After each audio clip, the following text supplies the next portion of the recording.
ಸಿರಿಗನ್ನಡಂ ಗೆಲ್ಗೆ ಪ್ರಥಮವಾಗಿ ನನ್ನೆಲ್ಲ ವೀರ ಕನ್ನಡಿಗರ ಸೇನೆಯ ಕಾರ್ಯಕರ್ತರಲ್ಲಿ ಈ ಮಾಧ್ಯಮ ಮುಖಾಂತರ ನಾನು ಮನವಿ ಮಾಡಿಕೊಳ್ಳೋದೇನೆಂದರೆ, ನಮ್ಮ ಬೆಂಗಳೂರು ಹೆದ್ದಾರಿಗೆ ಅಂದ್ರೆ ಕಲಬುರಗಿಯಿಂದ ಸುಮಾರು 5-6 ಕಿಲೋಮೀಟರ್ ಅಲ್ಲಿ ನಂದಿಕೂರು ಗ್ರಾಮದ ಬೆಂಗಳೂರು ಮುಖ್ಯ ರಸ್ತೆಯಲ್ಲಿ ಇರ್ತಕ್ಕಂಥ ರಾಜ ರಾಜೇಶ್ವರಿ ಫುಡ್ ಸಪ್ಲೈ ಅಂತಕ್ಕಂಥ ಏನು ಸಂಸ್ಥೆ ಇದೆ, ಅಂದ್ರೆ ಕಲ್ಯಾಣ ಕರ್ನಾಟಕ ಕಲಬುರಗಿ ಜಿಲ್ಲೆ ಹಿಡ್ಕೊಂಡು ಕಲ್ಯಾಣ ಕರ್ನಾಟಕದ ಪ್ರತಿಯೊಂದು ಜಿಲ್ಲೆಗೂ ಪ್ರತಿಯೊಂದು ಅಂಗನವಾಡಿ ಕೇಂದ್ರಕ್ಕೆ ಏನಿವತ್ತು ನಮ್ಮ ತಾಯಿ ಸೋದರ ಬಾಣಂತಿಯರಿಗೆ, ಗರ್ಭಿಣಿಯರಿಗೆ ಮತ್ತು ನಮ್ಮ ಮುದ್ದು ಮಕ್ಕಳಿಗೆ ಏನಿವತ್ತು ತಂಬಿಟ್ಟು ಉಂಡಿ ಅಂತೀವಲ್ಲ ಆ ರೀತಿ ಆಹಾರ ಪದಾರ್ಥಗಳನ್ನ ವಿತರಣೆ ಮಾಡ್ತಕ್ಕಂಥದ್ದು ರಾಜ ರಾಜೇಶ್ವರಿ ತಮಿಳುನಾಡು ವ್ಯಕ್ತಿಯನ್ನ ಹೊಂದಿದಕ್ಕಂಥ ಮಾಲೀಕನ ನಡೀತಕ್ಕಂಥ ಇದು ರಾಜರಾಜೇಶ್ವರಿ ಫುಡ್ ಸಪ್ಲೈ. ಯಾಕಂದ್ರೆ ಕರ್ನಾಟಕದಲ್ಲಿ ಯಾರು ಇರಲಿಲ್ಲ, ತಮಿಳುನಾಡದ ವ್ಯಕ್ತಿಗೆ ಏನದ ಇದನ್ನ ನಮ್ಮ ರಾಜ್ಯ ಸರ್ಕಾರ ಟೆಂಡರ್ ಅಂದ್ರೆ ಗುತ್ತಿಗೆ ನೀಡಿದ್ದು ದುರ್ದೈವ ಅಂತಕ್ಕಂಥದ್ದು.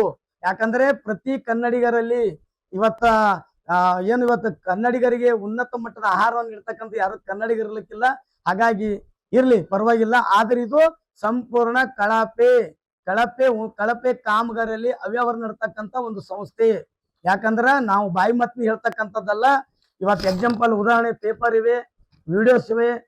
ಯಾಕಂದ್ರೆ ಆ ಸಂಸ್ಥೆಯಲ್ಲಿ ನಡೀತಕ್ಕಂಥದ್ದು ಏನು ಇವರು ಪ್ರತಿ ತಿಂಗಳಿಗೆ ಏನು ಫಾರ್ಮಾಲಿಟೀಸ್ ರೆಡಿ ಮಾಡ್ತಾರ, ಯೋಜನಾ ವರದಿ ಎಸ್ಟಿಮೇಟ್ ಅಂತೀವಲ್ಲ, ಅದನ್ನ ರಾಜ್ಯ ಸರ್ಕಾರಕ್ಕೆ ಯಾವ ರೀತಿ ಸಲ್ಲಿಸ್ತಾರಂದ್ರ ಗುಣಮಟ್ಟದ ಆಹಾರ ಪದಾರ್ಥಗಳನ್ನ ತಂದು ಗುಣಮಟ್ಟದಲ್ಲಿ ತಯಾರಿಕೆ ಮಾಡಿ ಈ ಮಕ್ಕಳಿಗೆ ಮತ್ತು ಗರ್ಭಿಣಿಯರಿಗೆ ನೀಡ್ತಕ್ಕಂಥದ್ದು ಅಂತೇಳಿ ಕೋಟ್ಯಾಂತರ ರೂಪಾಯಿಯನ್ನ ಲೂಟಿ ಮಾಡ್ತಕ್ಕಂಥದ್ದು ರಾಜರಾಜೇಶ್ವರಿ ಕಂಪನಿ. ಯಾಕಂದ್ರೆ ಇಲ್ಲಿ ಪ್ರತಿ ತಿಂಗಳಿಗೆ ಒಂದು ಫಾರ್ಮುಲಾ ಚೇಂಜ್ ಆಗ್ತಿರ್ತದಲ್ಲಿ. ಅಂದ್ರೆ ಇದನ್ನ ದಯಮಾಡಿ ಅರ್ಥ ಮಾಡ್ಕೊಳ್ಬೇಕು ಮಾನ್ಯ ಆರೋಗ್ಯ ಸಚಿವರು, ಮಾನ್ಯ ಮುಖ್ಯಮಂತ್ರಿಗಳು, ಮಾನ್ಯ ಜಿಲ್ಲಾಧಿಕಾರಿಗಳು. ಯಾಕಂದ್ರೆ ಇಲ್ಲಿ ನನ್ನ ಕೆಲವಷ್ಟು ಕನ್ನಡಿಗರು ಕೂಡ ಕೆಲಸ ಮಾಡ್ತಾರ. ಆ ಕನ್ನಡಿಗರು ಇದ್ರ ಬಗ್ಗೆ ಏನಾದರೂ ಹೇಳಕ್ ಹೋದ್ರ ಆ ಕನ್ನಡಿಗರಿಗೆ ಏನದ ಬೆದರಿಕೆ, ಹೆದರಿಕೆ ಮತ್ತು ದೌರ್ಜನ್ಯ ಮಾಡ್ತಕ್ಕಂಥ ಕೆಲಸ ಇಲ್ಲಿ ನಡೀತಾ ಇದೆ. ಹಾಗಾಗಿ ಸಂಪೂರ್ಣ ಅಗ್ಗದ ದರದಲ್ಲಿ ಸಿಗ್ತಕ್ಕಂಥದ್ದು, ಅಗ್ಗದ ದರದಲ್ಲಿ ಕೊಳತೆ ಮತ್ತು ಹೊಳಗಳ ಮಿಶ್ರಿತವಾದಂತ ಆಹಾರ ಪದಾರ್ಥಗಳನ್ನ ತಂದು ಅದನ್ನ ತಯಾರಿಕೆ ಮಾಡ್ತಕ್ಕಂಥದ್ದು. ಗುಣಮಟ್ಟದ ತರ್ತೀವಿ ಅಂತೇಳಿ ಫಾರ್ಮಲ್ ಹೇಳ್ತಾರ. ರಾಗಿ ಜಾಗಕ್ಕ ಸಜ್ಜಿ ಹಿಟ್ಟ, ಸಜ್ಜಿ ಜಾಗಕ್ಕ ಗೋಧಿ ಹಿಟ್ಟ, ಸೋಯಾಬೀನ್ ಜಾಗಕ್ಕ ಈ ಹಿಟ್ಟ. ಅಂದ್ರೆ ಈ ರೀತಿ ಕಳಪೆ ಸಂತೆಯಲ್ಲಿ ಕಳ್ಳ ಸಾಗಾಣಿಕೆಯಲ್ಲಿ ಸಿಗ್ತಕ್ಕಂಥ ಪದಾರ್ಥಗಳ ತಯಾರು ಮಾಡಿ ನಮ್ಮ ಸೋದರ ಸೋದರಿ ಬಾಣಂತಿ ಗರ್ಭಿಣಿಯರಿಗೆ ನೀಡ್ತಕ್ಕಂಥದ್ದು ಇಲ್ಲಿ ನಡೀತಾ ಇದೆ. ಅವರ ಸಾವಿಗೆ ಹಲವಾರು ಬಾಣಂತಿಯರ ಮುದ್ದು ಮಕ್ಕಳಿಗೆ ತಿಂತಕ್ಕಂಥ ಆಹಾರ ಪದಾರ್ಥ ಸಾವು ನೋವಿಗೆ ಕಾರಣ ಆಗ್ತಕ್ಕಂಥದ್ದು ನಡೀತಾ ಇದೆ. ಯಾವುದು ರಾಜರಾಜೇಶ್ವರಿ ಫುಡ್ ಸಂಸ್ಥೆಯಲ್ಲಿ. ದಯಮಾಡಿ ನಾನು ಮಾನ್ಯ ಮುಖ್ಯಮಂತ್ರಿಗಳಿಗೆ, ಮಾನ್ಯ ಆರೋಗ್ಯ ಸಚಿವರಿಗೆ ಬರ್ತಕ್ಕಂಥ ದಿನಗಳಲ್ಲಿ ಬೆಂಗಳೂರಿಗೆ ಒಂದು ನಿಯೋಗನ ಒಯ್ದು ಇವರ ಗಮನಕ್ಕೆ ತಂದು ಈ ಕಂಪನಿಯ ಗುತ್ತಿಗೆದಾರ ಪರವಾನಗಿಯನ್ನು ರದ್ದು ಮಾಡಲು ಮತ್ತು ಇವ್ರ ಮೇಲೆ ಕ್ರಿಮಿನಲ್ ಕೇಸ್ ಹಾಕಿ ಮತ್ತು ಉನ್ನತ ಮಟ್ಟದ ತನಿಖೆಯನ್ನು ತರಿಸಿ ಇಲ್ಲಿವರೆಗೂ ಪ್ರತಿ ತಿಂಗಳ ಎಷ್ಟು ರಾಜ್ಯ ಸರ್ಕಾರದ, ಕೇಂದ್ರ ಸರ್ಕಾರದ ಹಣವನ್ನ ಲೂಟಿ ಮಾಡಿದ್ರ ಅದನ್ನ ಸಂಪೂರ್ಣ ತನಿಖೆ ಆಗುವವರೆಗೂ ನಾನು ಬಿಡುವುದಿಲ್ಲ ಅಂತೇಳಿ ಸಂದರ್ಭ ಹೇಳಕ್ ಬಯಸ್ತಾ ಇದ್ದೀನಿ. ಇಲ್ಲಿ ಗುಣಮಟ್ಟದ ಆಹಾರ ಪದಾರ್ಥಗಳು ಏನಾದ್ರು ತಂದ್ರ ಈ ಜಲ್ಡಿ ಅಂತೀವಿ, ಜಲ್ಡಿ ಚೆನ್ನಿ, ಮತ್ತೆ ಚೆನ್ನಿಯಲ್ಲಿ ಇಷ್ಟೊಂದು ಕಸಗಳನ್ನ ಯಾಕೆ ಬರ್ತದ? ಅವ್ರು ಗುಣಮಟ್ಟದ ಖರೀದಿ ಮಾಡಿದ್ರ ಗುಣಮಟ್ಟ ಆಹಾರ ಪದಾರ್ಥ ಅಂತ ಮೊದಲೇ ಚೆನ್ನಿ ಮಾಡಿ ಎಲ್ಲ ಆಯ್ದು ಮಾಡಿ ಅದು ಗುಣಮಟ್ಟದ ಪದಾರ್ಥ.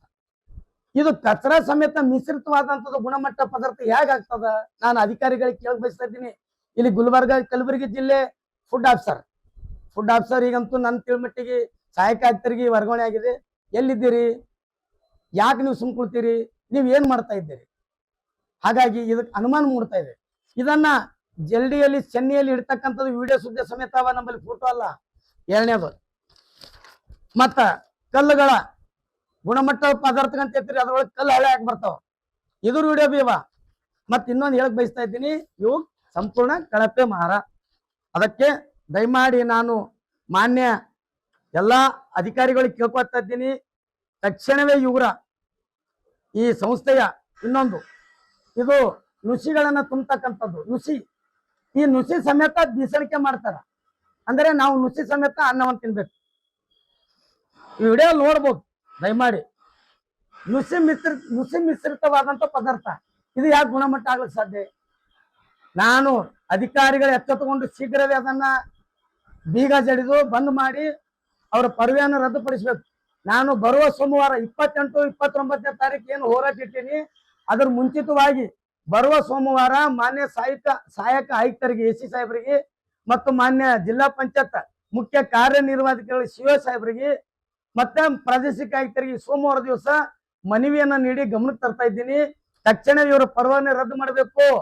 ಇವರ ಕಳಪೆ ಕಾಮಗಾರಿ ಕಂಡು ಬಂದಲ್ಲಿ ಇವ್ರ ಮೇಲೆ ಕ್ರಿಮಿನಲ್ ಕೇಸ್ ಹಾಕ್ಬೇಕು. ಶೀಘ್ರವೇ ಅದನ್ನ ಬಂದ್ ಮಾಡ್ಬೇಕಂತ ಒತ್ತಾಯಿಸ್ತಾ ಇದ್ದೀವಿ. ನಂತರ 28-29ಕ್ಕ ಆಫೀಸ್ಗೆ ಬೀಗ ಜಡಿದು ಬಹುದೊಡ್ಡ ಪ್ರತಿಭಟನೆ ಮಾಡ್ತಾ ಇದ್ದೀನಿ. ಸೋಮವಾರ ದಿವಸ ನನ್ನೆಲ್ಲ ಕಾರ್ಯಕರ್ತರು ತಾವೆಲ್ಲ ಆಗಮಿಸ್ಬೇಕಂತೇಳಿ ವಿನಂತಿ ಮಾಡ್ಕೊಳ್ತಾ ಇದ್ದೀನಿ. ಜೈ ಹಿಂದ್, ಜೈ ಕನ್ನಡ ಮಾತೆ.